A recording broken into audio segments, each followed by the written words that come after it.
guys tonight. What is up, everyone? So good to see you all tuning in.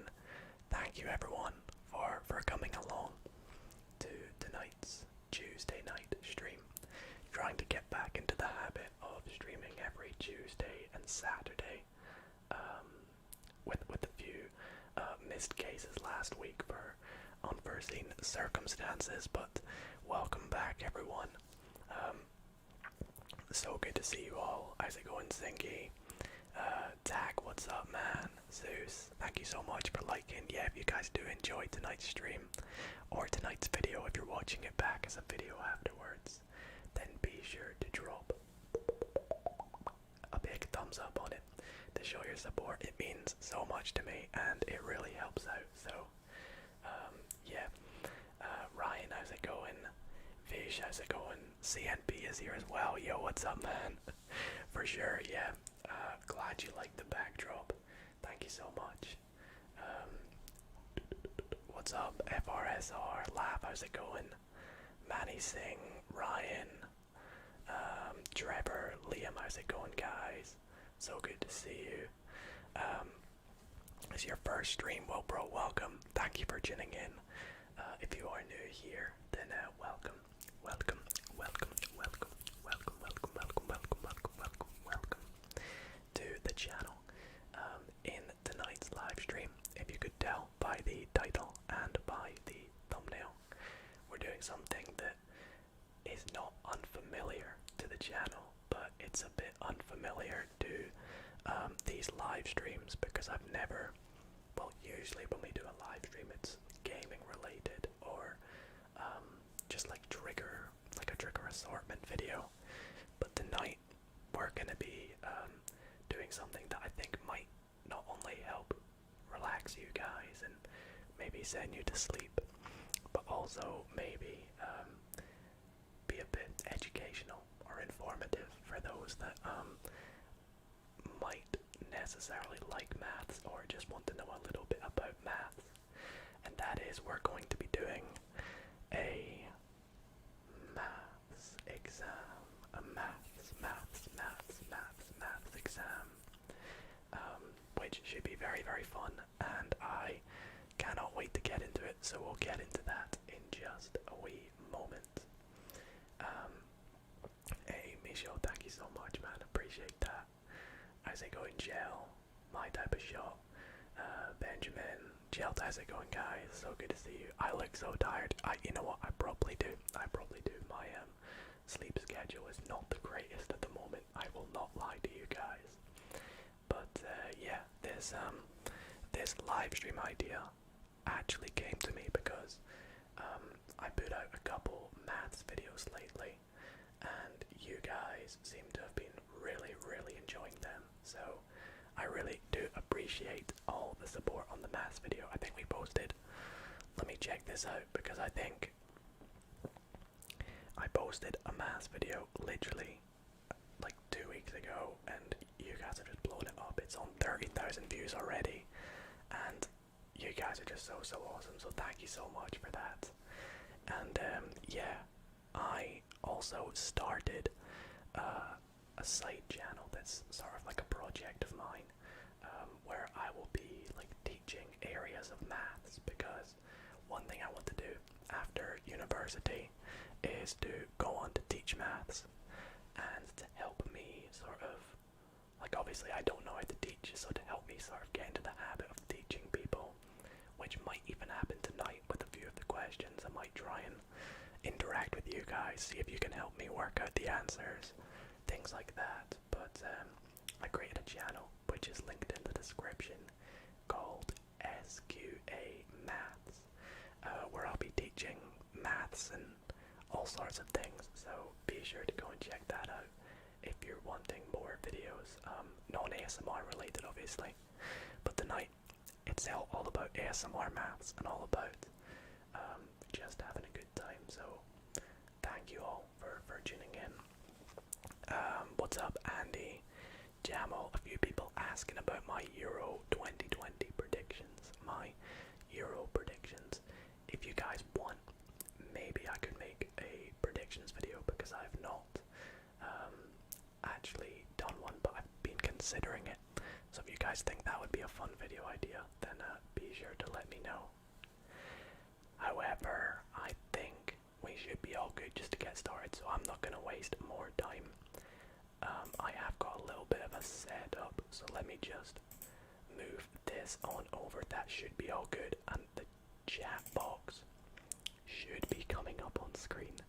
So hopefully it does. And if you're watching this back as a video, then welcome to the start of the paper. Throughout tonight's video, because I am live streaming, I will be chatting to some of the people in the live chat. So hopefully it'll make a nice long video. It'll be nice and fun, and yeah, it should be a good time. So Zeus, how's it going? Welcome to the stream. Oh, so good to have you here, man. Callum, thank you so much for subscribing, bro. Appreciate that. Danae, sleep well, man. Sleep well. I'm in Russia. That's crazy. Hope you're doing well. So many messages. Sorry, I'm trying to keep up with everyone. Caleb, thank you so much, man. I really do appreciate all the kind messages you guys have been leaving. Just do maths. I love maths. Everyone does. You know it. You know it. But yeah, so the paper we're going to be doing tonight is a Scottish qualifications paper. So I am from Scotland, so these type of papers are the most familiar to me, and they're the easiest for me to get access to. So the paper I'm doing tonight I have not looked at all. It's one that I have not attempted, and it is of the level called National 5, which is this little symbol N5.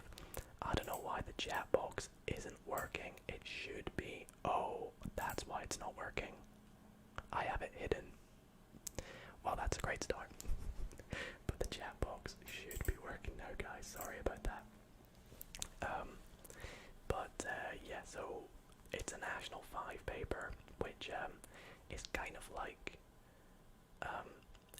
like GCSE. If you're from England, it's sort of that level.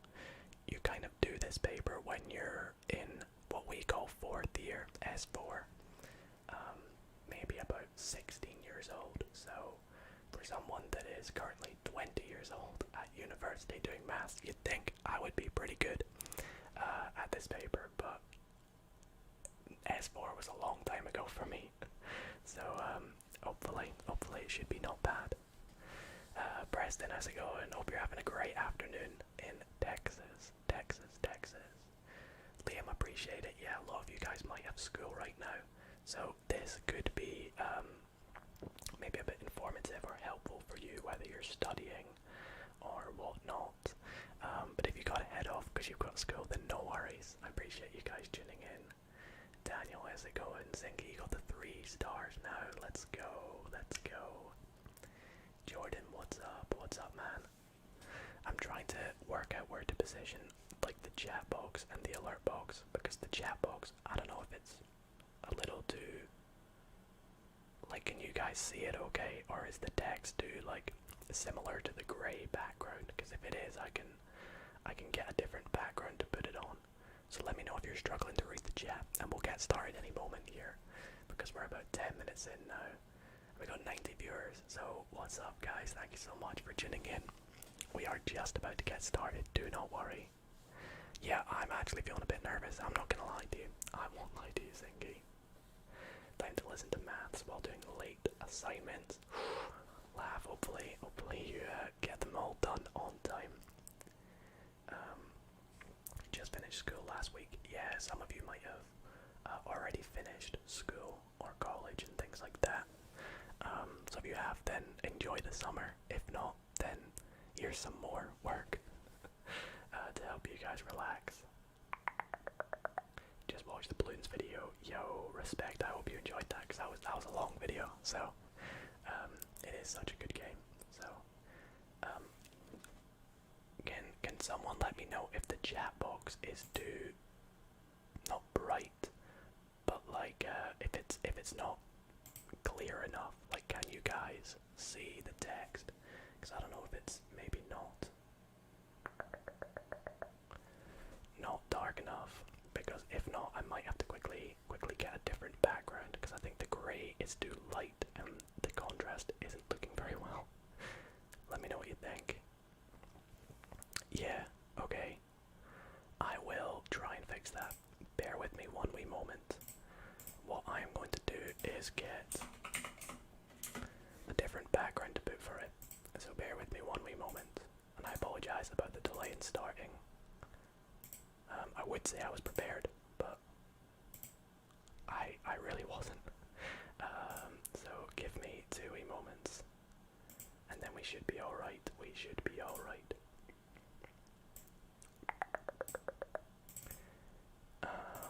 Okay, that should be better now. Let me see. Oh yeah, that's much better. That is much better. I think the chat box should be a lot better now. There we go, guys. Yeah, it's just after 10 PM here in the UK. And yeah, I think now we're all good to get started. So hopefully you guys do enjoy. I'm just going to sort of work my way through this. One thing I do have is, because we're doing this on my PC, I have this little sketchpad thing that I can use to sort of write, as you guys can see, which is really cool. So it should make it nice and easy for us to write our answers on. So looks better now. Okay, glad. Sorry about that little issue there. Gonna just bring it down a bit to cover the bottom of the screen. That should be good. Alright, so how's it going, Lucid, by the way? What's up, man? We're about to start a little maths paper here, if you're into maths. But here we go. Let's fill in our name, I guess. Well, is it working? There we go. So we'll just call ourselves Dido ASMR, like so. Number of C. Amassey doesn't have a number. Town we are in, I'll just put Scotland. I am from Edinburgh. I probably should put Edinburgh, but you know. Anyways, right. So, as always with high school exams, especially in Scotland, you get a formula sheet for maths. So I'll probably have to refer to a lot of these formulae as we go, because for some of these I've actually not used since high school. Like, I can't remember the last time I used this sine rule, or this cosine rule, or that particular area of a triangle rule. Volume of a sphere, cone, pyramid, those things, standard deviation, the quadratic formula, things like that come up all the time, but I don't really use some of those trig rules all too often. But yeah, it feels weird seeing a formula sheet in an exam. Yeah, we don't get formula sheets in university, which is very interesting. So, by the way, thank you everyone so much for subscribing. Looks like so many people are subbing right now, so glad to have you all tuning in tonight. I'm actually just going to move the chat box over to the left a bit, I think. Just to center up, you know. Look a bit nicer. Seeing these formula give you PTSD from S4. Yo, what's up, Bram? How's it going? You're terrible at math, but you're open to pretending to learn. I appreciate that, Lucid. I appreciate that so much. Right, so this is a non-calculator paper first. Depending on how things go, maybe we'll do the calculator paper after. But I was always better at the non-calculator, funnily enough, because you think that would be harder. But anyways, let's get started. So, is the pen working? Okay, so for 2 marks, our first question, a nice little functions question. Functions. Given that f of x equals 5x cubed, evaluate the function where x is the point minus 2 x minus 2. Hey Dalen, how's it going? And Stegosaurus, what's up, guys? So obviously instead of x we need to substitute in the value minus 2. So the notation you would do is just write f of minus 2 to checking that's showing up, and we want to substitute in the value where x is minus 2, so we're going to have 5 multiplied by minus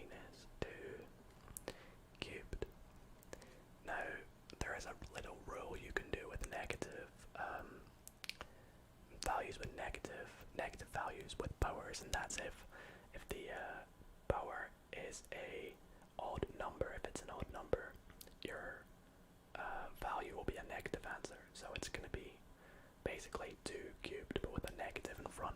Or you can just do -2 times -2 times -2, which is going to give you -8. But we don't need to forget the 5, so we're going to have 5 times -8, which of course gives you -40. So that is the function f of x equals 5x cubed evaluated at the point -2. If it's how you finish GCSE, bro. If maths is not your thing, then you don't have to be here, man. But if you do stay, I really do appreciate it. Yeah, if you guys don't understand how to do some of these questions, if you do have any questions, do not hesitate to pop them in chat. I will always be happy to explain things, or maybe work through some of these questions with you, explaining them in detail.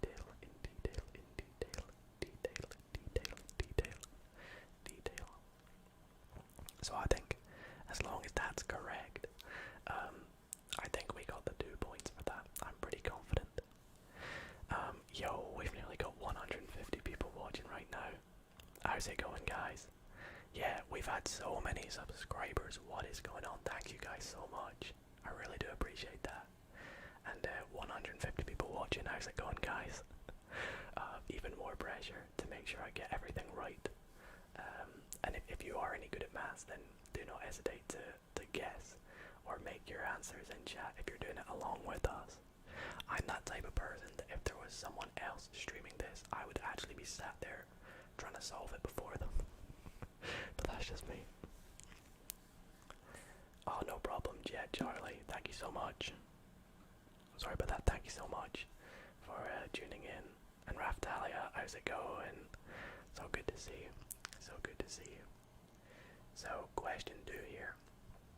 Evaluate. Where is my mouse? Okay. Evaluate 3/8 multiplied by 1 5/7. And it also tells us to give our answer in its simplest form. So, because we have 3/8 multiplied by a fraction, what do you call the fraction with the number again? I know there's top heavy and what's the other one called? I can't remember what this type of fraction is called for some reason, but the first thing you gotta do is turn this fraction into a top heavy fraction, which basically means 1 5/7 needs to be expressed in something over 7, improper. That's it. It's a mixed and an improper fraction. That's right. So what we can do is, because we have 1 5/7, this 1 is the same as 7 over 7. Because it just is, because it's 1 multiplied by 5 over 7, so 1 is the same as 7 over 7. So what we would do is we would do 7 plus 5, which will give us 12 over 7. So we would say that 3/8 multiplied by 1 5/7 is the same as 3/8 multiplied by, we said, was 12 over 7. Now, right off the bat, we can do a bit of simplifying. We can do some cross multiplication, or just basically simplifying, because this 8 and this 12 are going to have a common factor. You could straight up just do 3 times 12 and 8 times 7, but I am going to just simplify this 8 and this 12 by dividing them by 4 to change this to a 2 and this to a 3, and therefore that will give us 9 over 14. Did anyone get 9 over 14? Samuel did. Let's go. Oh, and so did Bobby. Bobby. And you're so golden. Well done, guys. Congrats. Kevin, how's it going, man? Better late than never, man. No worries. We just got started. We're on question 2, man. What's up? Lila, you've got mock exams after half-term in school. Ooh. Hope they all go well. You hate maths, but I make it sound good. I hope I make it relaxing in some way, and also nice and fun. But yeah, 9/14.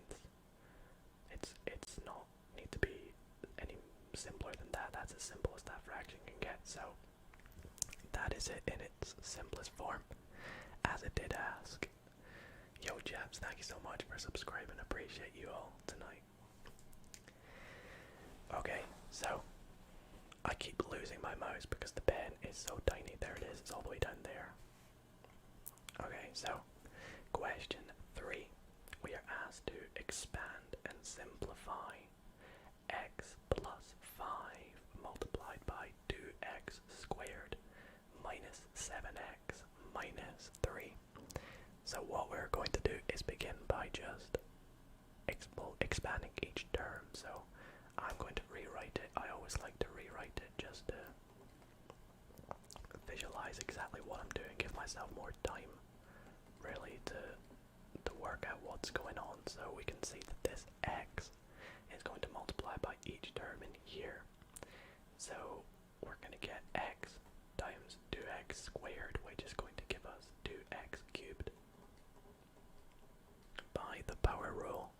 Then we're going to get x minus 7x, which is going to give us minus 7x squared, like so. And then x multiplied by minus 3, which is minus 3x. So that is the first term done. The second term, we want to multiply 5 by everything in this second bracket. So 5 multiplied by 2x squared is going to give us 10x squared. So plus 10x squared. 5 multiplied by negative 7x is minus 35x. And then 5 multiplied by negative 3 is going to give us minus 15. Like so. Hey Brooke, how's it going? Noah, what's up? Okay, so we do need to do a bit of simplifying. So we can collect like terms. So the leading term is going to be 2x cubed. In terms of our x squareds, we've got minus 7 and plus 10, which is going to give us positive 3. Our single term x, we've got minus 3 and minus 35, which is minus 38x. And then we have just minus 15 at the end. Awesome. Now it does ask us to simplify as far as possible. I think that is as far as possible. There's no more factors or anything that we need to accumulate for or account for. So I think that is as simple as that can get. Again, my brain is not 100% right now, so it might not be, but if I've missed it, I'm sure you guys will let me know. POV, Dido is your maths teacher. Matthew, maybe one day I will be a maths teacher. I'd absolutely love to. Absolutely love to.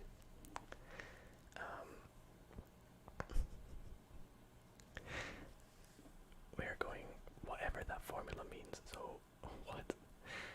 Anyways, right, let's move on to question number 4. Question number 4, looks like we're doing a bit of work with circles here. I love circles, means we're going to be using, you guessed it, pi, and a few facts about circles. So let's get into this next question.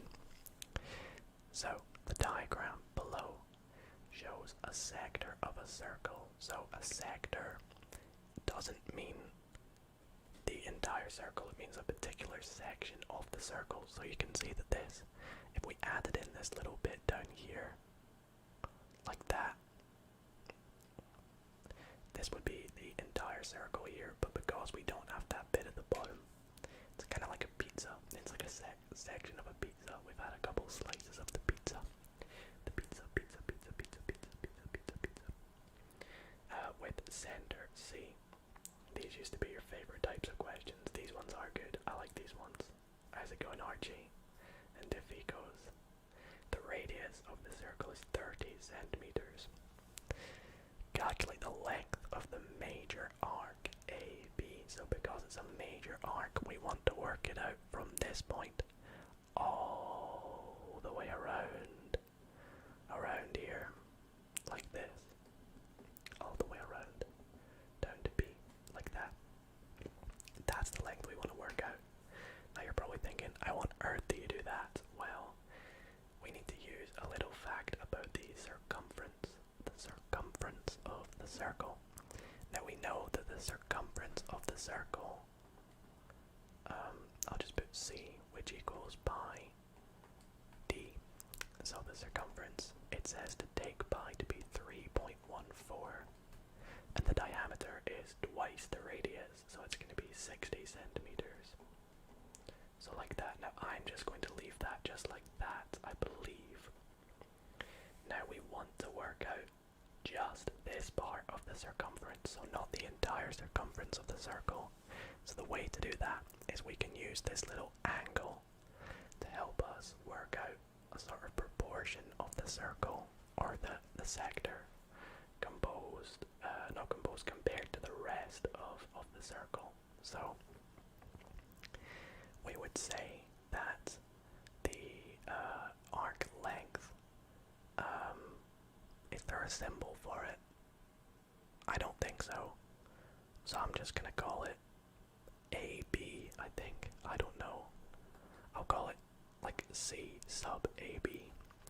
Is gonna be this fraction, which is gonna be 240 over, and it's 360 because the entire circle here of the angle, if completed, would be 360. There's 360 degrees in a circle, so 240 over 360 multiplied by the circumference of the circle, which we said was this thing here, 3.14 times 60. Now we can do a bit of simplifying here. We can straight up simplify 240 over 360. 12 goes into both of them, so it's going to be 2 over 3. I think, or 120 goes into both, sorry, so 2 over 3. Multiplied by, now what I'm going to do here is I'm going to keep this as 60 times 3.14 because 2/3 times 60 is just 40. So we can say that that's 40 times 3.14. And then if you like, you can multiply it by 10 first to give you 31.4, and then multiply that by 4, which is probably what I would do. So you would get a little table like this, and you would get 6. 4 times 4 is 16. Carry the 1 over. 4 times 1 is 4, so you get 5. Because you need to add the 1, and then 3 times 4 is 12, so you get 125.6 centimeters, I believe, hopefully. And it would seem that J1S awesome also got that, so that is perfect. That is perfect, perfect, perfect. Audi TT or Audi R8. I just combined those both into one. Definitely Audi R8. Definitely, definitely, definitely. Hey Paradox, how's it going? How is it going?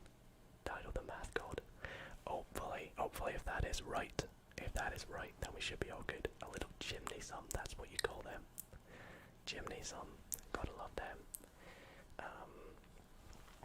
So yeah, I believe that should be right.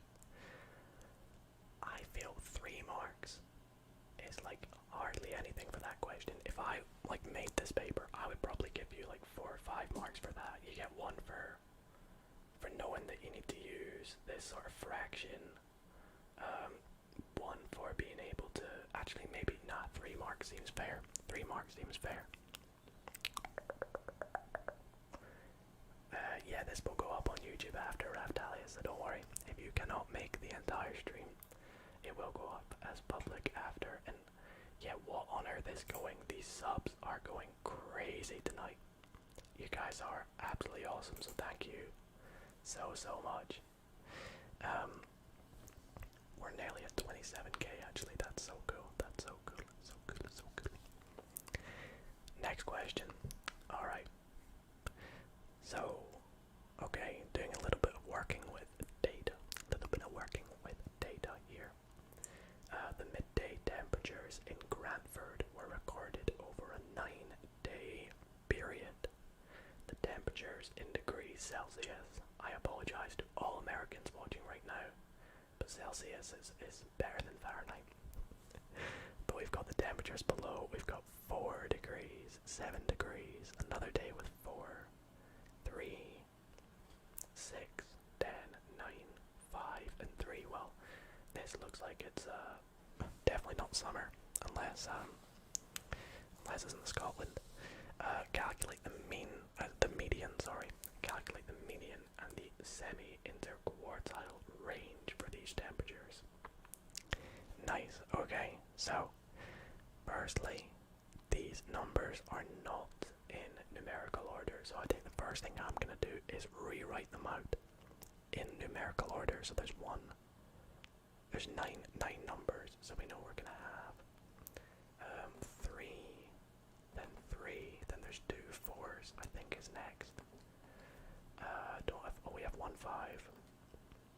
We have 1 6, I believe. That means that 1 2 3 4 5 6. There should be 3 more. 7, 9, and 10.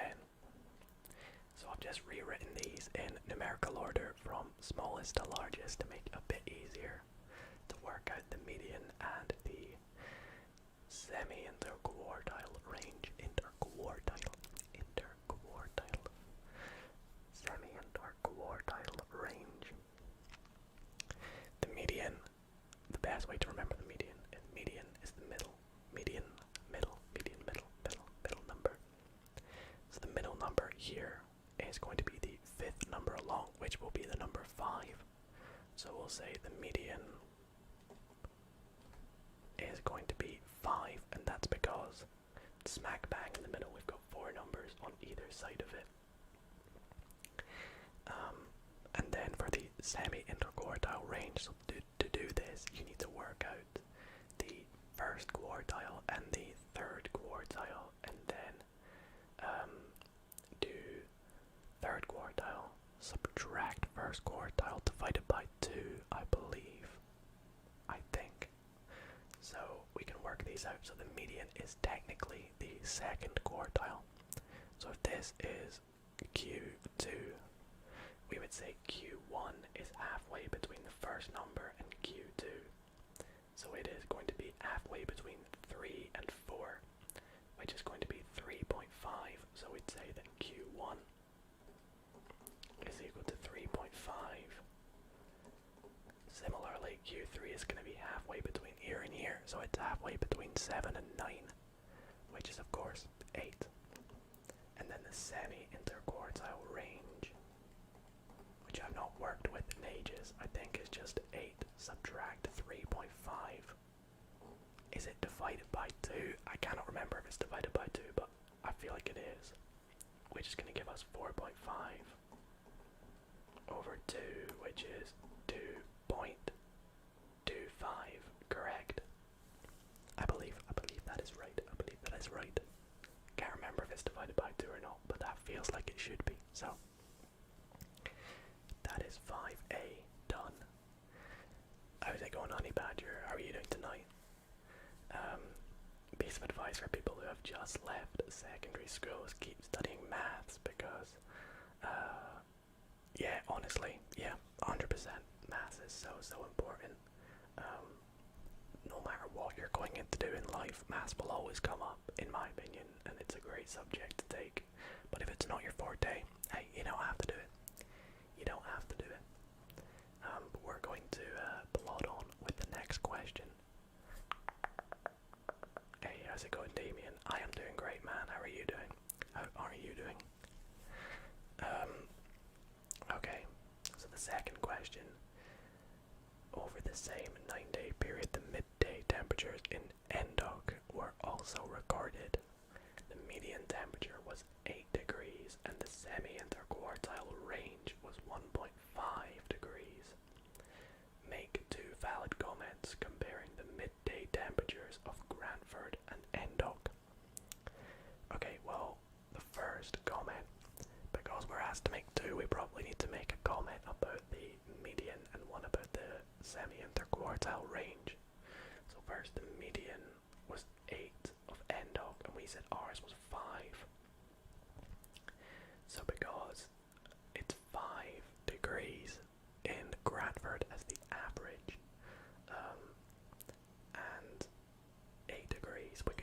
something like the average midday temperature in Endog was higher, or it was warmer. I don't know what you would say. I guess either of them should be fine. So we'd say the average temperature in Endog. I've never heard of these places before, by the way. They might be made up. I have no idea. Is higher. So it is warmer on average. I know I've stated that twice, but I don't know necessarily what kind of comments it's looking for, so I'll just overstate the fact that it's warmer on average. And the semi-interquartile range, so basically what the semi-interquartile range is it's sort of about consistency. So I think the smaller the number for the semi-interquartile range, the more consistent. I think that's what it would be. So I think the temperatures are more consistent in Endog, I believe. I think so. Or you could say the temperatures were more inconsistent in Grandin. So I'll say, I keep losing my pen, there it is. I would say the temperatures, speaking of temperatures, it is boiling here today. So I am roasting the temperatures in what was it called? Grandford, yep. It's not like anyone's marking this. The temperatures in Grandford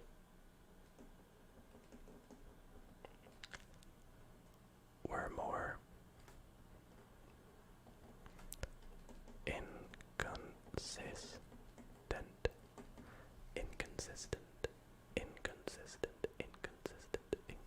inconsistent. Awesome, right. Question number 6 next. Right, oh wow, we're nearly 100 likes as well. Let's go. 6 to go, guys. If you are enjoying, be sure to drop a big thumbs up. Let's see if we can get this video to 100 likes. That would be so awesome. Sleeping Satellite, how's it going? What's the topic? Well, let's find out. We're doing maths, and we're on question 6. So let's see what's this all about. The fuel consumption of a group of cars is recorded. The scatter graph shows the relationship between the fuel consumption, F kilometers per liter, and the engine size, E liters of the car. A line of best fit has been drawn. Give the equation of the line of best fit in terms of F and E. Okay, so basically you just want to work out the equation of the straight line. So we need to work out the gradients and then a point on the line. And it's funny that we actually have a question like this because I have a shorts video coming out this week that's very similar. So there's a little teaser. Will I be marking it? I don't think I'll have time to mark it, but maybe we could do that in another stream. So let's see, let's start off by working out the gradient. So we need 2 points on the line first. So the first point here we can see on the line is 1.5 on the E axis and 14 on the F axis. So we'll call this 1.5, 14 as our first coordinate. And the second one is going to be 3.5 and 8. 3.5 and 8. And we can work out the gradient, which is the difference in y coordinates divided by, I'm sorry, I do not have a ruler, divided by the difference in x coordinates. So we're going to get 14. Actually, it's going to be, is this working? I don't think the undo button's working very well. There we go. It's actually going to be 8 minus 14 because it's going to be a negative gradient, I believe, over 3.5 minus 1.5. So this is going to give us minus 6 over 2, which is minus 3, which seems right. So we have a negative gradient, and that's because our line is going down the way like that. I'm so sorry.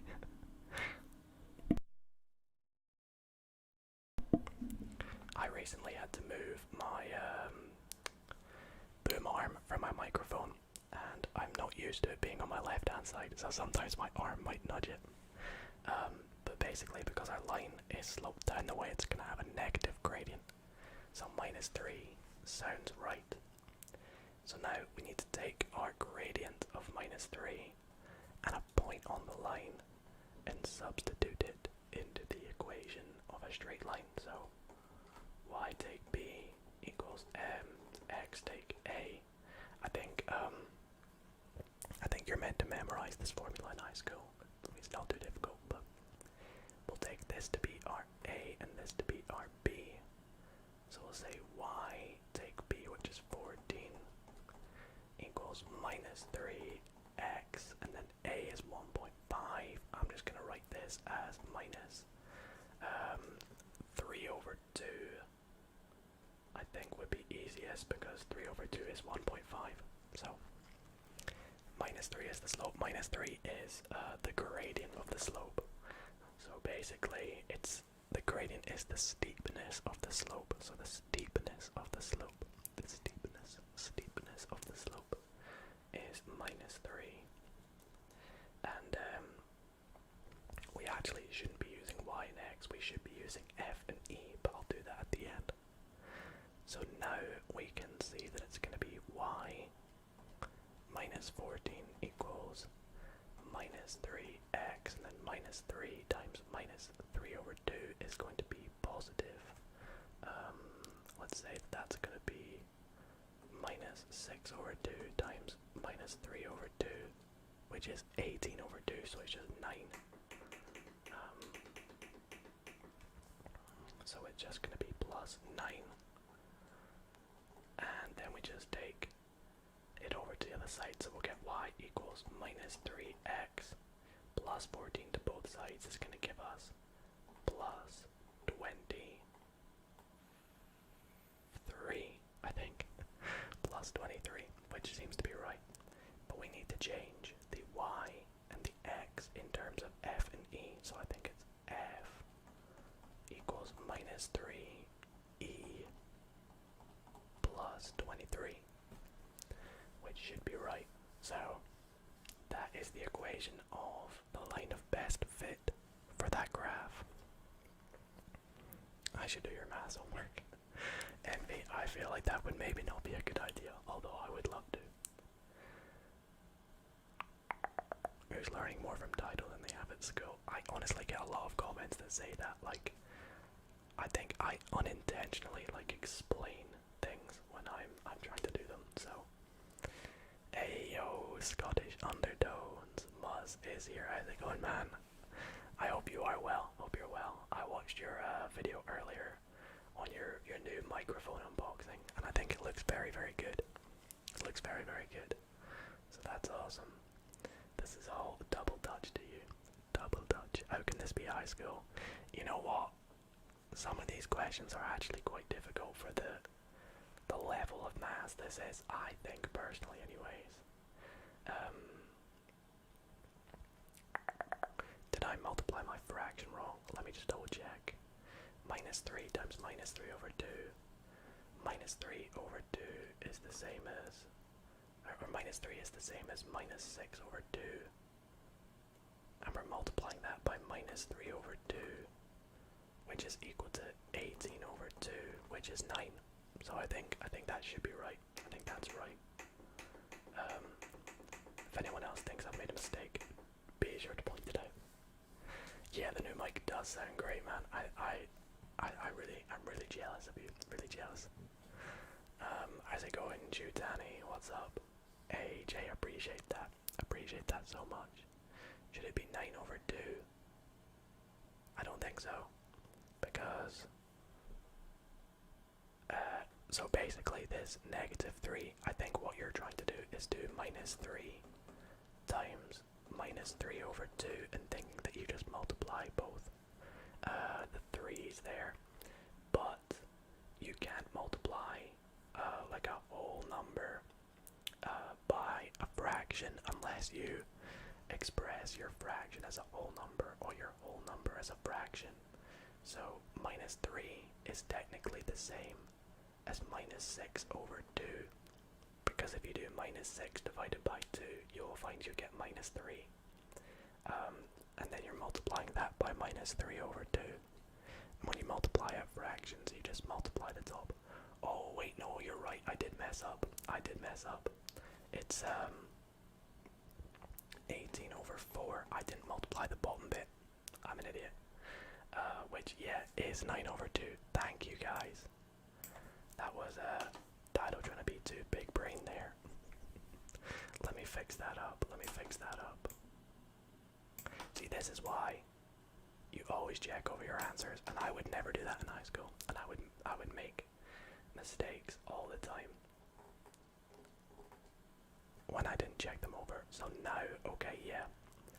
So now this is going to require a bit more working out, because we'll need to do 9/2 plus 14. So 9/2 plus 14. 14 is going to be 28/2. Now this time we are adding them, so we're going to get 37/2, which I'm going to leave as a fraction, I think. But if you wanted, you could write it as, what would that be, 18.5. You could write 18.5 as well, so that is my mistake, but thank you guys. Yeah, 18/4 is what I should have put. Is this a real exam? Yeah, this is like an exam that people would have been doing. Unfortunately not me, but yeah, this is an exam that people did back in 2019. That was the last year they did exams here, because we've not had exams in Scotland in 2 years, I think, nearly now. I don't know what they're doing this year, but there was no exams last year because of coronavirus. But let's move on to 6b. So, a Mars car has an engine of 1.1 litres as the size of his engine. Use your equation from part A to estimate how many kilometers per litre he should expect to get. So his engine size, was that E? I think so, yeah. So we just want to substitute 1.1 in as E. So let's rewrite out our formula. So we said F was equal to, what was it, -3E plus 37/2.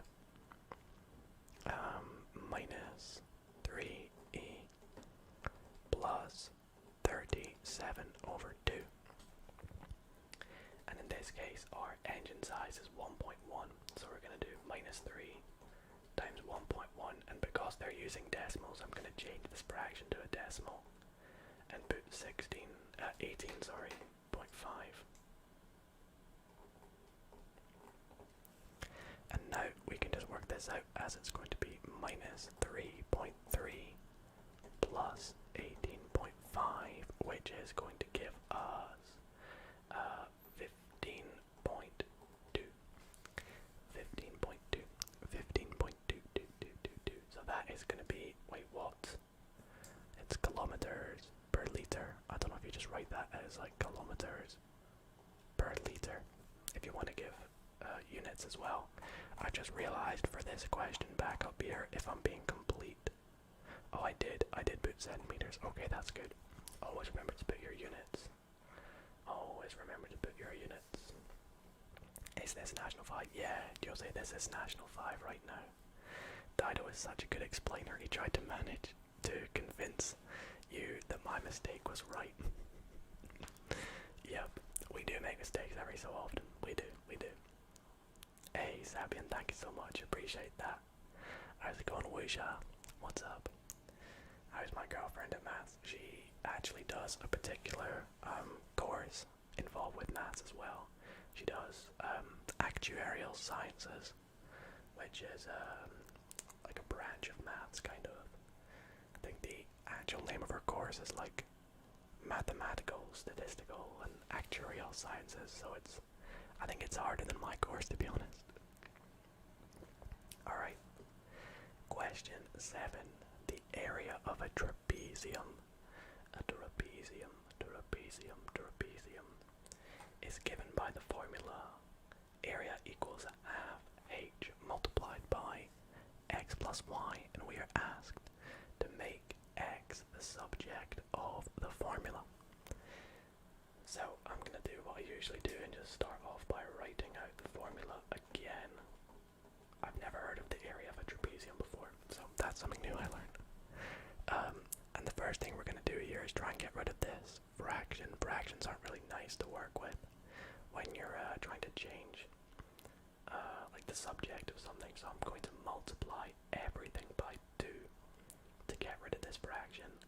So this formula here is the same as 2a equals 2 times half is going to be 1, so that's just going to be h x plus y.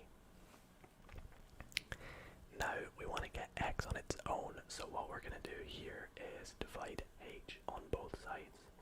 So we'll get 2a over h equals x plus y, and then to get x on its own we just subtract y from both sides. So 2a over h subtract y is going to be x, and there we have made x the subject of the formula. The subject of the formula. Subject of the formula. Why doesn't the x plus y go to 2x and 2y? So this is because on this left hand side we have, on this right hand side, sorry, we have a half h multiplied by x plus y. So that's like all one thing. So we multiply that all by 2. You get 2 multiplied by a half, multiplied by h, multiplied by x plus y. And then 2 multiplied by a half is the same as 1, so they kind of just disappear and it becomes h multiplied by x plus y. So that's really cool. And then we just solve it through by subtracting, dividing by h and then subtracting y. So not too bad, not too bad. Let's go on to the next question here. Okay, do we have anyone called John in chat? John buys 7 bags of cement and 3 bags of gravel. The total weight of these bags was 215 kilograms. Write down an equation to illustrate this information.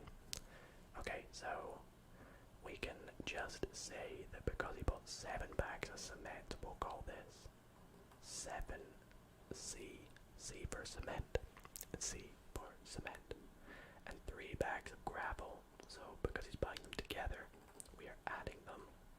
So 7C plus 3G, and the total weight of these combined is 215 kilograms. So that's a little equation if you like to express that. What's y in a trapezium? Honestly, I could not tell you. I've never seen the formula of a trapezium before. We'll maybe look into it in a wee moment. How's it going, Cryptic? Hope you're having a great evening. Is the answer 4? What's up, Chloe and Gron? I'm doing great. How are you doing? And Jeffrey as well. What's up, man? How's it going, bro? How is it going? Okay. The second part, 8b, says Shona bought 5 bags of cement and 4 bags of gravel. The total weight of her bags was 200 kilograms. Write down an equation to illustrate this information. So, similar to what we did above, we've got 5 bags of cement and 4 bags of gravel this time, and it equals 200 kilograms. Nice, that wasn't too bad. Yo, 200 viewers. What is going on, guys? What's up? What is up? What is up? Thank you all so much for tuning in. Can I speak Italian? No, I cannot. I cannot speak Italian at all. X and Y in a trapezium are the lengths of the 2 parallel sides. Oh, of course, of course. A trapezium is going to be that bit, and then the other side, of course. Simultaneous equations, it looks like it's going to be, because part C for 4 marks says calculate the weight of 1 bag of cement and the weight of 1 bag of gravel. Gravel. Okay, can I scroll down a bit to get a bit more room? But I don't want to forget the first equation. 7c plus 3g equals 215. So what I'm going to do is rewrite these out. And 5c plus 4g equals 200. I apologize, my g's kind of look like 6's. And here what I'm going to do is I'm going to label these 1 and 2, so equation 1 and equation 2. Now we want to, when we do simultaneous equations, what we want to do is we want to eliminate one of these unknowns. So I am going to go for the gravel. I'm going to eliminate the gravel to work out the weight of a bag of cement first. So to do this, we need to take equation 1 and we need to multiply it by -4, and you'll see why in a moment. And this one here we need to multiply by 3. So if we do that, we find the top equation to be minus 28c. And here's the important bit, we get minus 12g is equal to 430, 860, so 800 minus 860 kilograms. And the reason we did that is because if we multiply the bottom one by 3, we'll get 15c plus 12g is equal to 600. And this is useful because if we add these two equations together, so if we do minus 28c plus 15c, we'll get minus 13c. 12g minus 12g plus 12g eliminates the g's, which is good because that's what we want to do.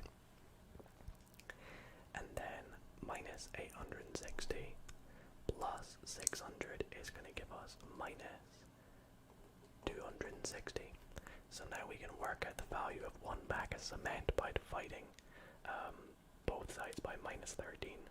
So minus 260 divided by minus 13 is going to be 20. So we would say a bag of cement is 20 kilograms. 20 kilograms.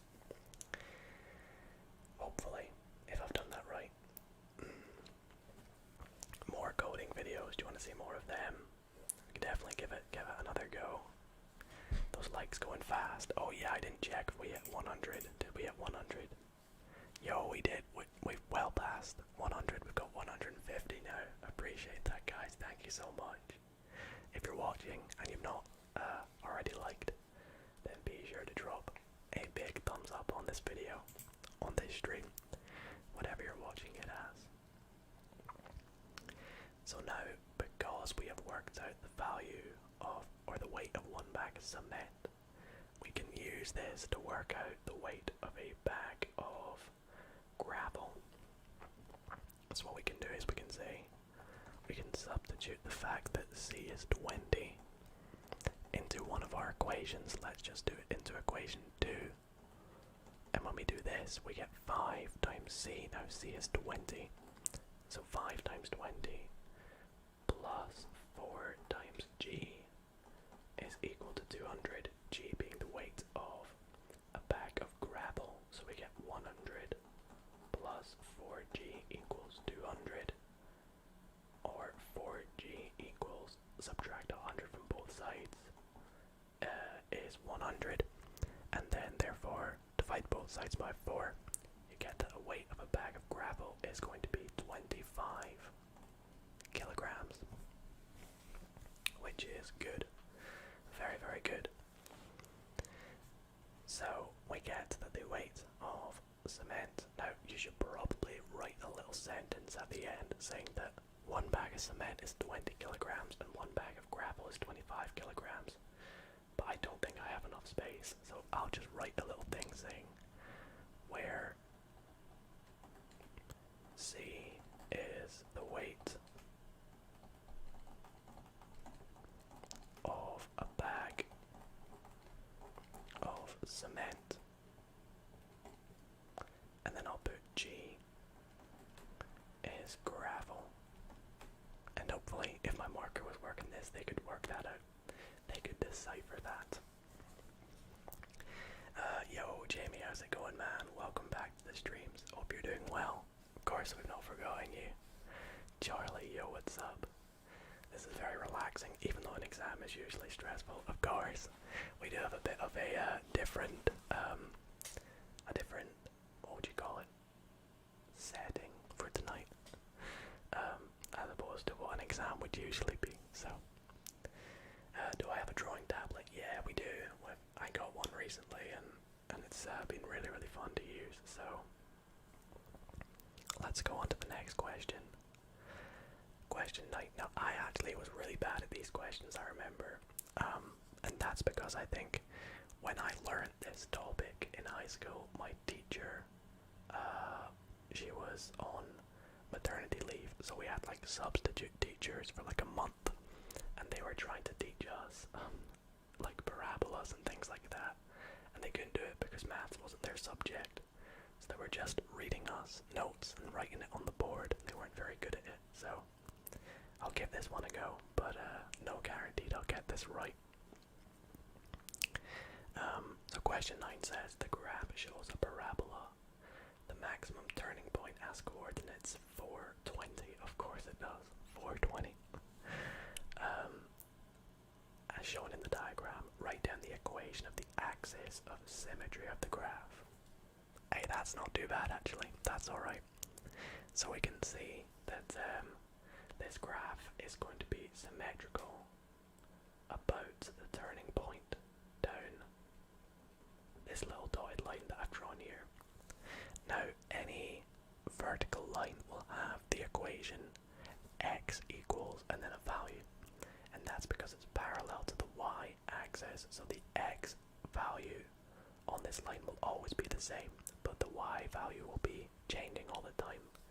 So that's why the equation is going to be x equals, and we can see that it is at the x coordinate of the turning point, which is just 4.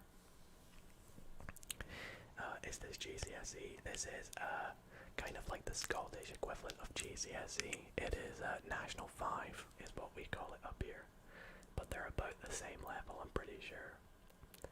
So happy to be done with your exams. I really hope they went well, Adrian. I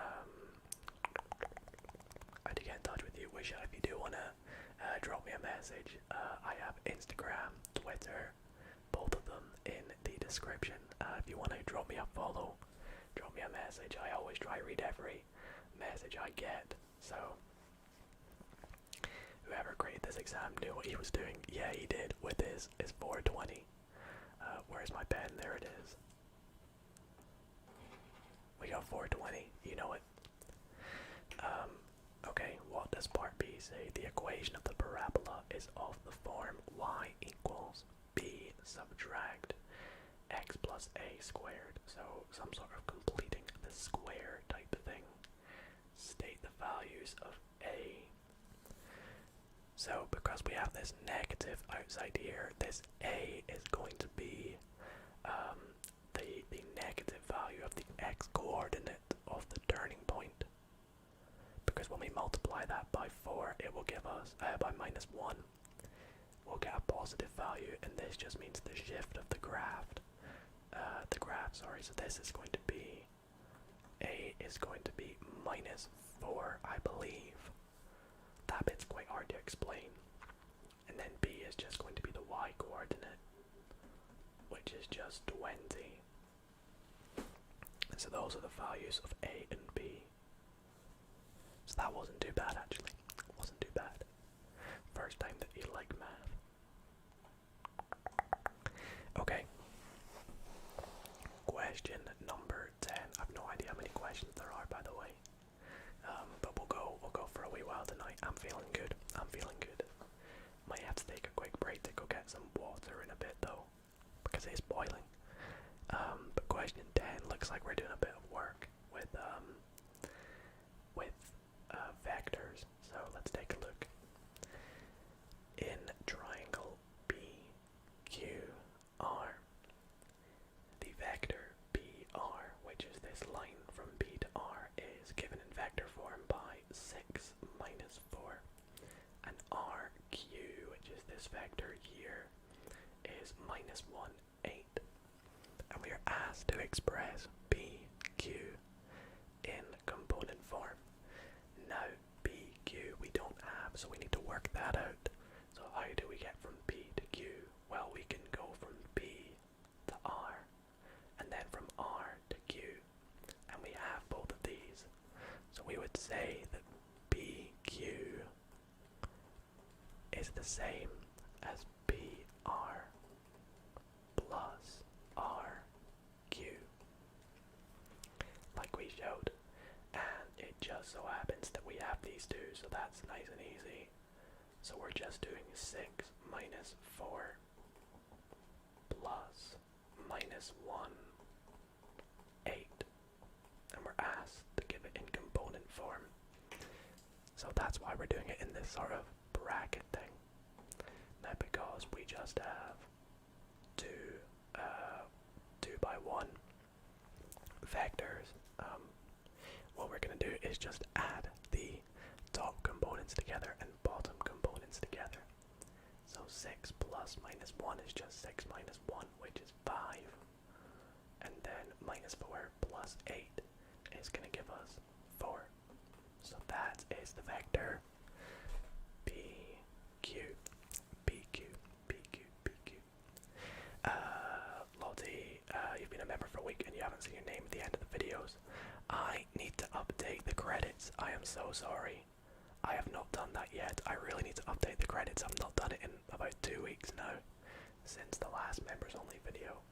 Usually every time I put out a members only video, I will update the credits at the end to make sure that all the members are in. So sorry if I've not got around to that yet, but for the members only video going out on Thursday, I will do it then. So you should see your name in the credits from Friday onwards, if that makes sense. But I apologize. I really do apologize. So that is the first question there. Part B. M is the midpoint of BR. Now, because it's the midpoint, that means it's halfway between B and R. So it'll be half of this vector to get to B to M. And we're asked to work out MQ, so we would say MQ, I think, is just going to be equal to a half BR plus RQ, right? That makes sense because I have to there and then up to Q. Looks good. So, because it's the same as going from B to R plus RQ and then half because we're down to M. So that should be good. So let's substitute in those values. So BR plus RQ, well, we need to actually start off by doing a half times 6 minus 4 plus minus 1, 8. Now we don't want to fall into the trap of just halving this vector here, because we want to start by doing this multiplication first over here. So a half times 6 is 3, and then a half times minus 4 is minus 2. So we want to do this vector plus the vector minus 1, 8, which is going to give us 3 minus 1, which is 2. Minus 2 plus 8 is 6. So the vector MQ in component form is going to be 2, 6. If I've done that right. Okay. Whoops.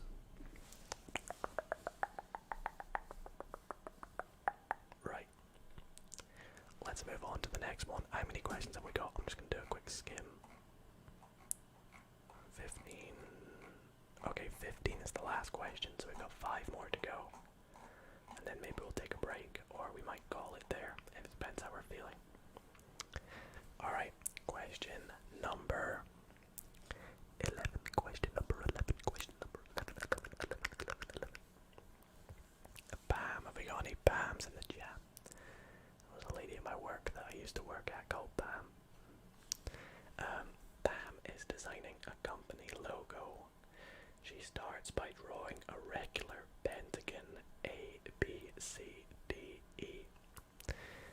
The vertices of the pentagon lie on the circumference of a circle with center O. She then adds to the design as shown in the diagram below. So she's taken this little logo and drawn some sort of shape coming off the end here. And we're asked, or we're told that AF is the diameter of the circle. So from there to there is the diameter. And we're asked to calculate the size of the angle OFB. So let me just draw that in for you guys. This little angle in here is the angle we're working out. Ben Beasley. I love The Office. Right, so first thing I notice is we have this little triangle here, FOB, little triangle. So we've got to work with this angle here. We can say that these two angles here are the exact same. So if we can somehow work out this angle here, then we can work out these two angles. Let's see if we can do that. So it's basically, if we look in the top one, it's the angle from here all the way down to here, which imagine there's like another line going down here. Now we can work out that angle. This one in here, I believe we can work out by taking one of the angles of the sector of part of the pentagon. So because a pentagon has 5 sides, we know that each little angle in here is going to be 360 divided by 5. So we'll start off by saying that the angle, let's say AOB, we'll say the angle, which I think you give this little symbol, AOB is equal to 360 divided by 5, which is going to be 18, right? I think. No, not 18. What am I doing? It's going to be 72. 72 degrees. Okay, so that's the angle AOB. And now because we have that, we can work out the angle FOB by doing 180. Subtract that. So we'd say angle FOB equals 180. Subtract 72 degrees, which is 108 degrees. And the reason we did that, for those wondering, is this line from here all the way around to here is 180 degrees.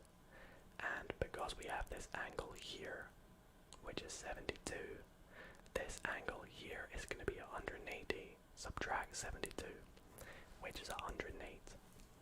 So now we know that triangles, the 3 angles of a triangle added together make 180. So we want to do 180 minus 108 divided by 2 to give us the angle OFB. So we'll say angle OFB is equal to 180 minus 108 divided by 2, which is going to give us 36 degrees, which is, funnily enough, half of the size of the angle AOB, which is pretty funny. So that is that angle there. Not too bad, not too bad.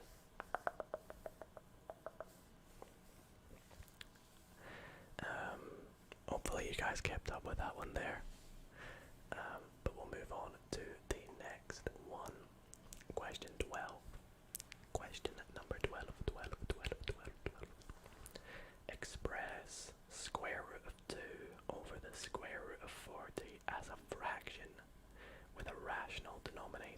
we are asked to give our answer in its simplest form.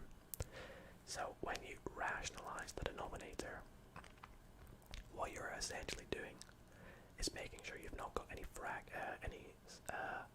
square roots on the bottom, any surds and things like that. So to get rid of this, all we can do is we would say that root 2 over root 40 is the same as root 2 times root 40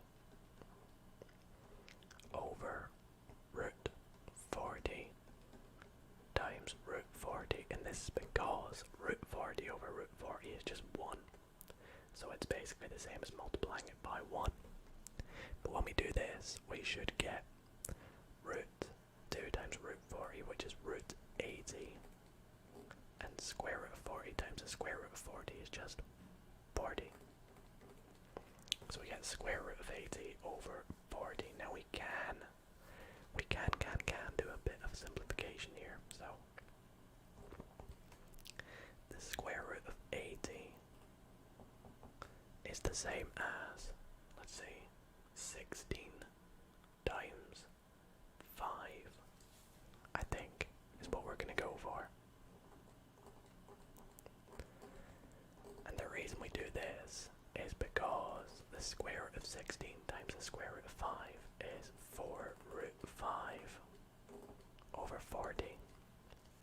And now we can just divide the top and bottom by 4 to get that this is equal to root 5 over 10.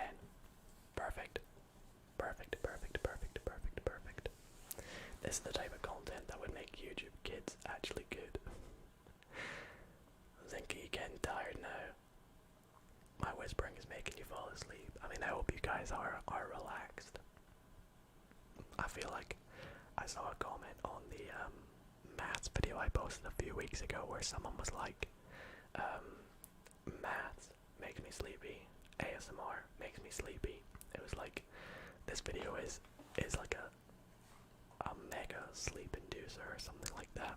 I thought it was pretty funny. I pinned the comment. That's something I want to do a lot more often now, is making sure I pin a comment on every video, a comment that I like.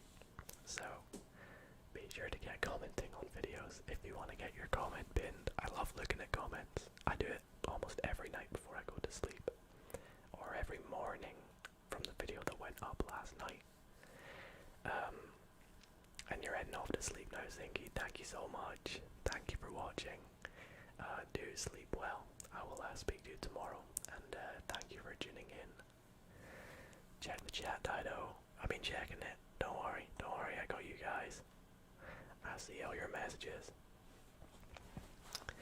Okay, next question. I appreciate that, Zingy. Good night. Also, yo, what is happening with the subscribers tonight? This is crazy. How many are we on? Whoa, we're 60 subscribers of 27k. That's nuts. Thank you guys so much. Really appreciate that. Really appreciate that. Anyways, the next question says, part of the graph of y equals 3 cos x plus 45 degrees is shown in the diagram. Now, before we go into the question, I want to just let you guys know what that is. So, we have the cos graph, which looks something like this. But because we've got 3 cos, we know that the top point, which is usually 1, is going to be multiplied by 3. So the top point is going to be 3. And because it's x plus 45 degrees, we know that the graph is shifted to the left by 45 degrees. The graph has a minimum turning point at A.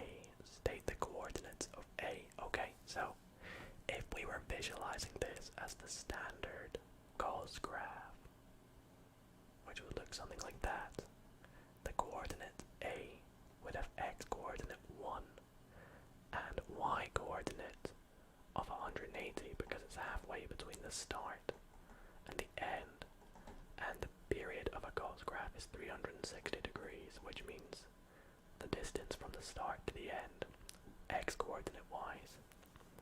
But because our graph is 3 times cos, our x coordinate is going to be 3. Minus 3. I need to make sure that that's minus 1. And that's because the graph goes from 1 down to minus 1. So that's actually minus 1, sorry. Now at 180, we need to subtract 45 degrees to get the y coordinate, because the plus 45 in this little bracket means that the graph is being shifted along the x-axis to the left by 45 degrees. So 180 subtract 45 is going to be 135, and that is the coordinates of A. Have we just hit 200 likes as well? You're kidding. Have we actually? Oh my god, we have. Thank you guys so much for 200 likes. Nearly 200 viewers again. In fact, I think we're back on 200. So I appreciate that so much, guys. Thank you so much for 200 viewers and 200 likes. That's awesome. No worries, Maya. How's it going? Welcome along. Welcome to the stream. 201 likes now. Thank you. Yeah, welcome along. Good to see you. Good to see you. Right, so that's question 13. Question 14 now. I like these kind of questions. A bit of algebra. Gotta love algebra. So question 14 says, solve the equation x over 2 minus 1 equals, oh, is it negative 35 degrees? No, it's 135, I'm pretty sure. Equals 3 minus x over 5. So what we have to do here, because we are asked to solve the equation, it usually means to find the unknown. Now the unknown in our case is going to be x. So to find x, we need to try and get the equation to be of the form x equals and then a number. So how can we do this? Well, we can begin by getting rid of a few fractions. And to do that, we can begin by multiplying everything through by 2, and then multiplying everything through by 5. Or we could do that all in one step by just multiplying everything through by 10, because that will give us the same. So we would say that this here is the same as 10 times x over 2 minus 1 equals 10 times 3 minus x over 5. And that's because if you were to divide both sides by 10, you would just get back where we started, so they're the exact same things. Okay, so now let's multiply these through. We get 10 multiplied by this gives 10x over 2, which is just 5x. And then 10 multiplied by minus 1 is minus 10. Equals, now multiply 10 on the other side, will give us 30 minus 10x over 5, which is the same as 30 over 5, which is 6, and then minus 10x over 5 is going to give us minus 2x, I believe.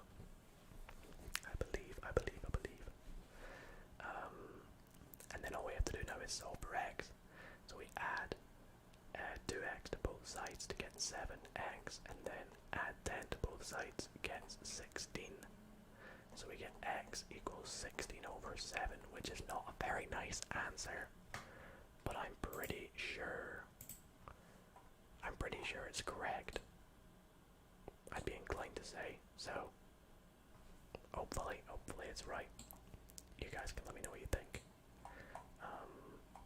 That'll be one wee sec. But I'm pretty sure that is right. Yo, you guys are going crazy with the subs tonight. How many are we on now? This is crazy. Yo, what? We started this stream with 26,850, and now we're on 26,950.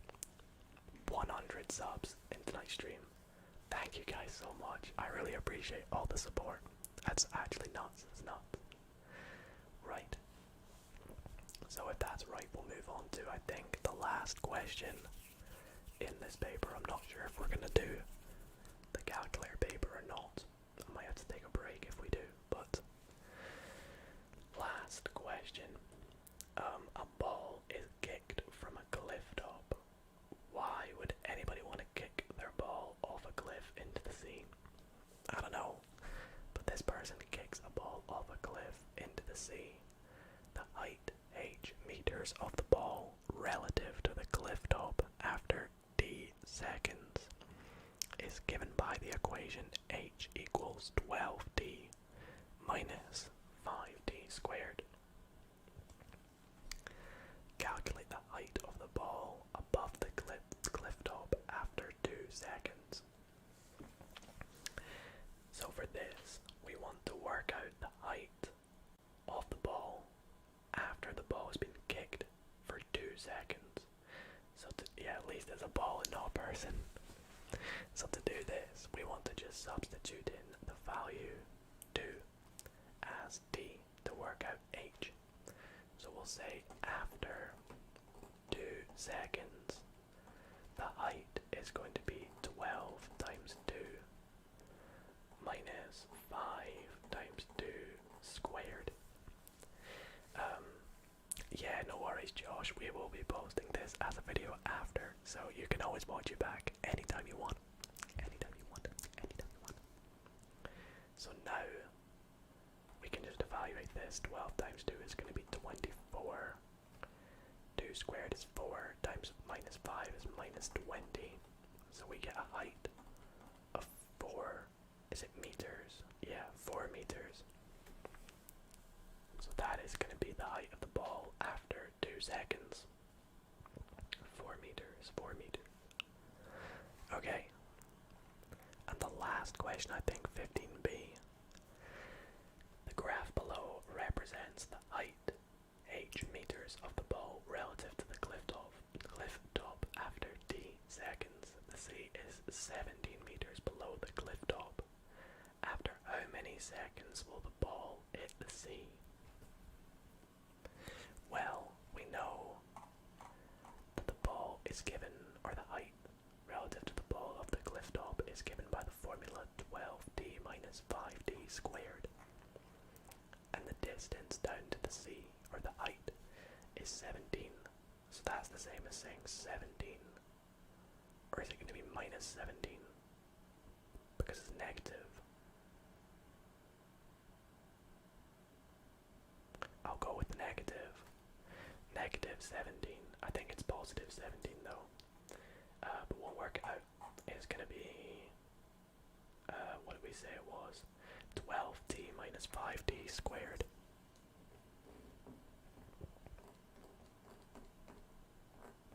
5d squared. And I'm just gonna, I think it's negative, right? Because it's down.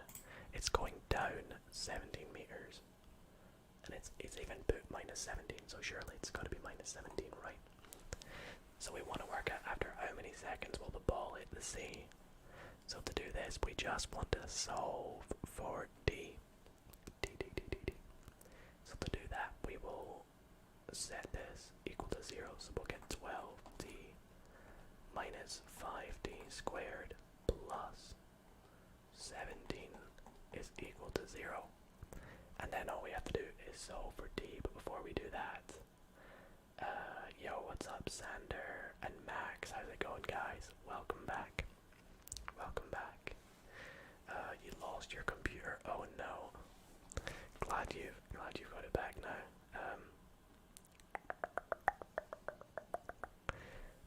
It is negative. Okay, thank you, Ewan. Thank you.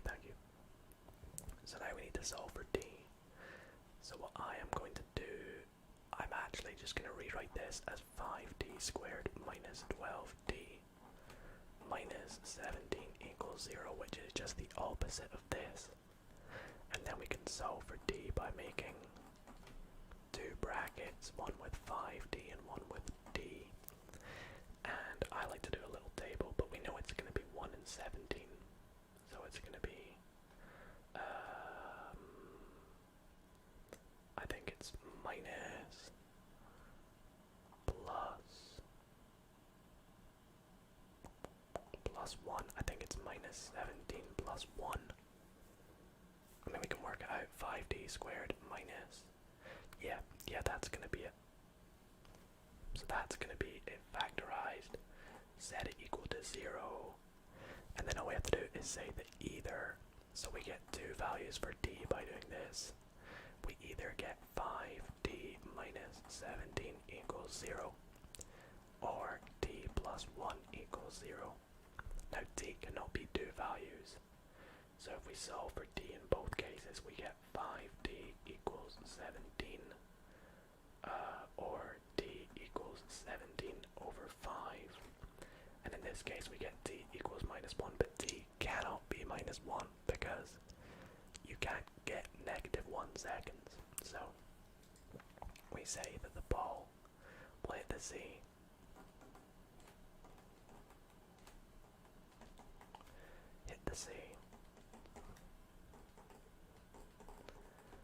after 17 over 5 seconds, which I'm actually just going to leave as a fraction because I have no idea what that's going to be as a decimal. I mean, actually you could work it out. It's going to be 3.4 seconds, I think. So that is going to be that. And I think that is the end of the paper there, which is good. It's going to be good. It's going to be good. Now, do I quickly run down and mark it all to see if we got full marks? Or do we just call it there? Do we call that paper there? What do you guys think? Do I quickly check if I've got everything right? And that would be the right thing to do, surely. I cannot find, there we go. Do I go down and mark it? Mark that thing. Alright, let me grab a red pen and we'll go down and mark it. I think the red pen's gonna be pretty thick though, let's see. It is, but oh well, we might just have to make do with it. Let's mark that thing. I will need to get the marking scheme up, so you will have to bear with me one sec. And I might also change the thickness of the pen, because it's pretty thick. So let me quickly do that. Let's get the marking scheme.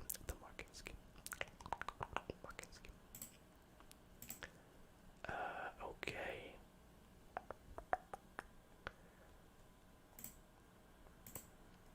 That's that.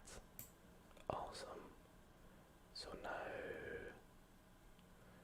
I can do this, we can do this, and we'll mark it. Let's always check our marks, of course. Right, let me go question 1. Let's check if it would be, I won't lie to you guys, it will be pretty embarrassing if we've got something wrong, because we've worked together.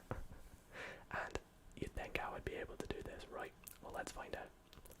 So question 1, the answer is negative 40, so that is correct.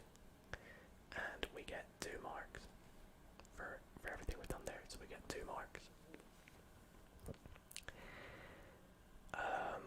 Question 2, the answer is 9 over 14. You get your first mark for putting this bit here. And not that bit there, you get your first mark for putting this bit, sorry. Second bit for putting that. So we got 2 full marks there. Looking good so far. Question 3 is worth 3 marks. Let me go to question 3. So you get your first mark for starting to expand. So that would be this first 3 terms here. Second mark for getting the second three terms, sorry.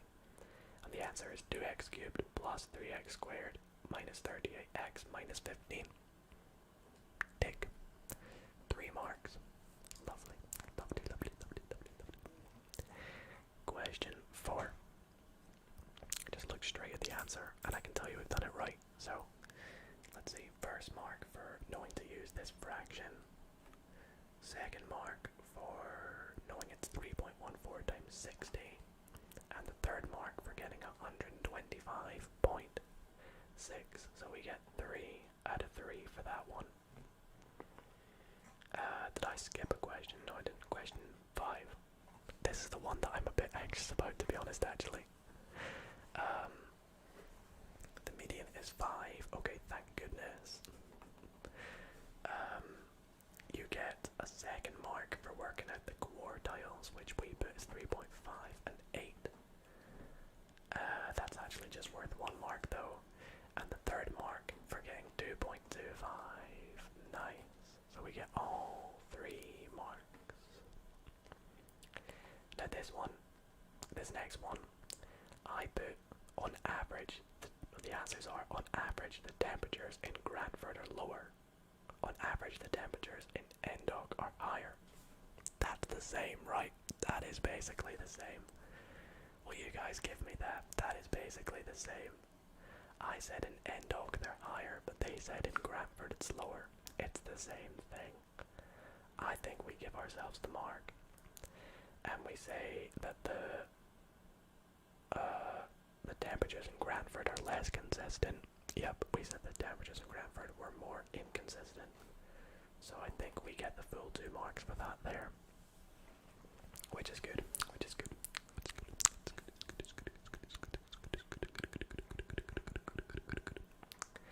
Question 6. Let's take a look. The first mark you get for working out the gradient to be -3, which we did. So that's 1. 2 more to go though. Second mark for substituting it into the equation. Nice. And the third mark for getting the f equals -3e plus 18.5. And that is that because 18.5 is the same as 37/2. So a big 3 marks. Nothing wrong yet. Yet. 6b, it just says the answer is 15.2. Nice, we put 15.2. So you get the mark. The area of the trapezium question. Can't forget that one. The first mark. Multiplying everything by 2. We did that. The second mark for dividing by h. We did that. And the third mark for getting the x equals 2a over h. Subtract y.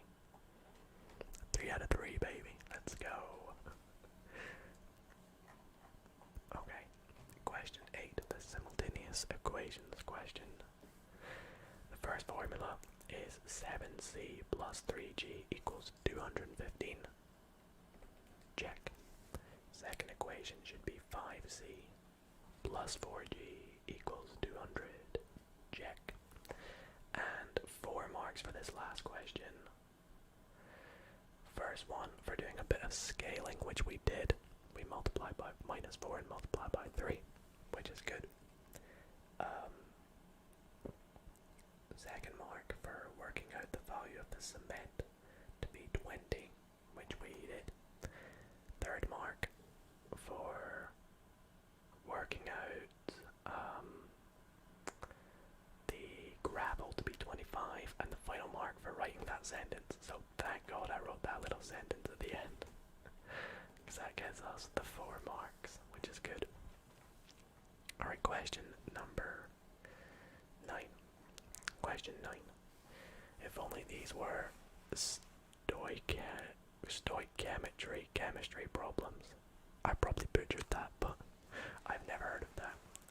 And I would probably be terrible if I tried any chemistry on the channel, because I didn't do chemistry in school.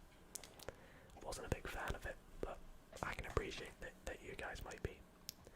Of course, maths isn't for everyone either. 9a. The answer should be x is 4. We have 1 mark for that. 9b, a should be -4. We got that, which is good. And 9b, I should be b is 20. Nice.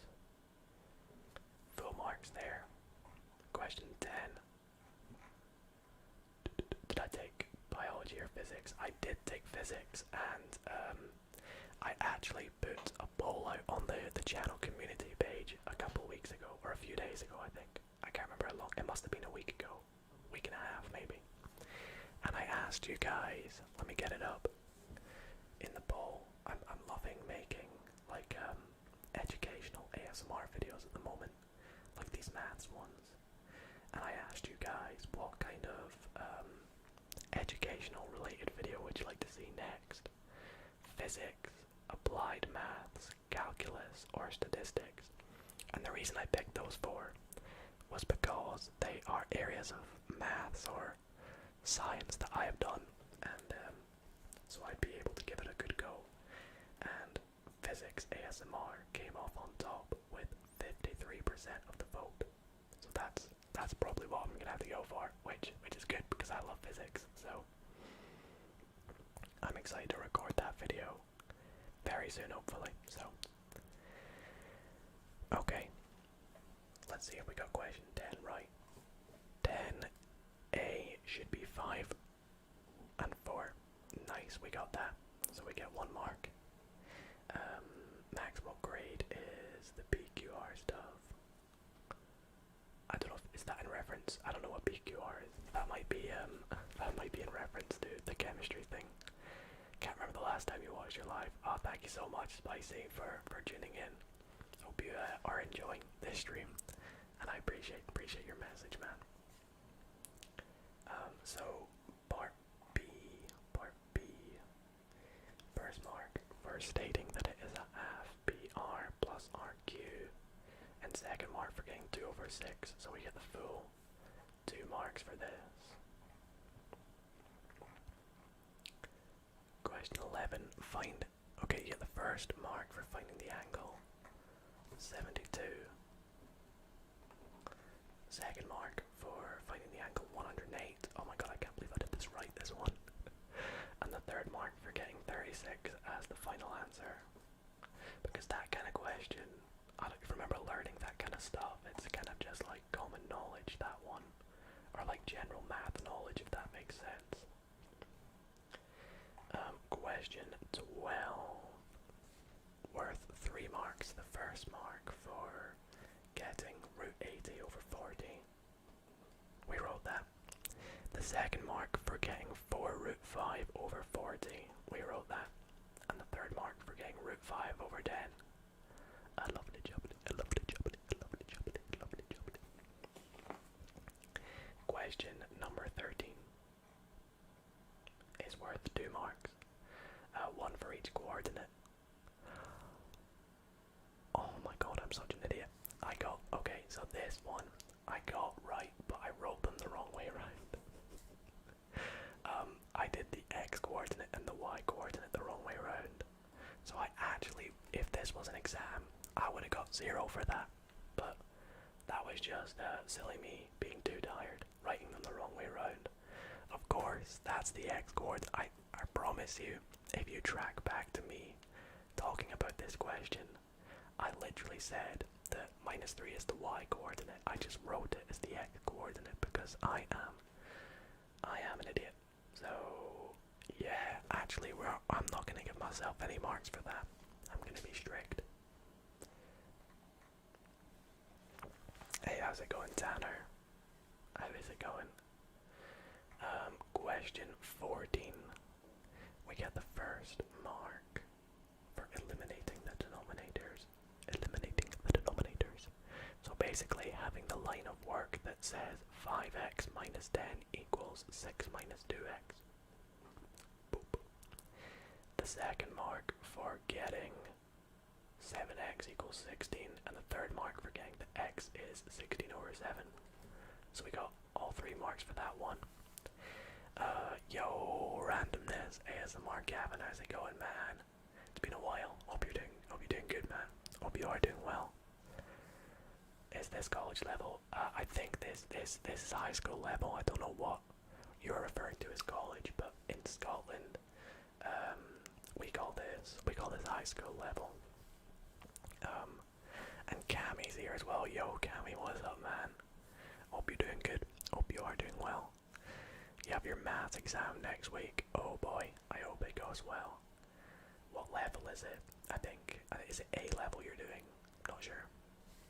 But if it is, best of luck with that. Been watching 10 minutes and you haven't understood a single thing. I feel maybe a lot of people might be in the same boat as you.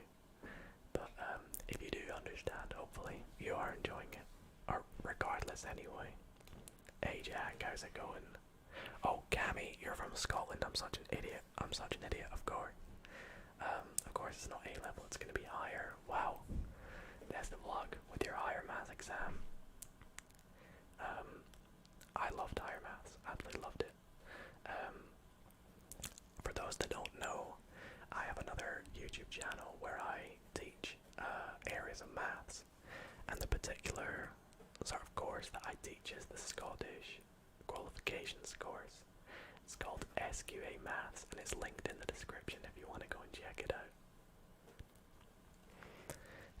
I'm doing great, Jacob. How are you doing, bro? Unfortunately, guys, this is the last question to mark, so we're going to be finishing things up in a moment here. The first mark is for getting the height to be 4 meters, which we got, so we get 1 mark there. And question 15b is worth 4 marks. The first mark for getting, okay, thank goodness it was minus 17. The second mark for rearranging and equating to 0, which we did. The third mark for factorizing it to get 5d minus 17 and d plus 1, which we did. And the final mark for getting the time to be 17 over 5 seconds. So we get all four marks for that. So that means we got full marks, apart from this silly little mistake that I made there, where the coordinates should be the other way around. But yeah, I will take that. I will take that, considering it's been 5 years since I've done this type of maths paper. Mate, that channel is going to pass. Yeah, honestly, the maths channel I have is actually doing really, really well, which I'm very happy with because I'm enjoying posting videos on it. I haven't posted content on it in a few days, and that's because I've been quite busy. But starting tomorrow, I'm moving on to the next topic in higher, which is recurrence relations. So, glad that you've been enjoying them, Cammy. Glad you've been enjoying them. You got an A on your advanced physics exam. I got, embarrassingly, a C in my advanced physics, but I loved it nonetheless. I loved it nonetheless. But yeah, so that is going to be that paper done, and I think I'm gonna call things there, guys. But what a stream it has been, and I've had so much fun doing it. I am super tired now, so I am going to head off to bed now. But I want to thank you all so much for tuning into tonight's stream. And thank you all so much for watching this as a video. If you're watching it out after. Again, if you guys have any questions about the questions in this video, do not hesitate to drop a comment. Drop me a message on Instagram, on Twitter, both up here. And I also do want to just say a huge shout out to everyone for subscribing tonight. We are at 26,976, so we're so close to hitting 27k. So thank you guys so much. How many likes did we get? Whoa, 246 likes. That is nuts. Thank you guys so much. That's actually crazy. Anyways, appreciate you guys tuning in. I will hopefully be live again sometime this week. If I am, it will be on Saturday probably. If not Saturday, it will be Sunday, because I think I've got something special planned for Sunday. But you guys will have to wait and see. So thank you guys for tuning in. Hope you all do sleep well, and I will see you all in the next video or live stream. Good night, guys.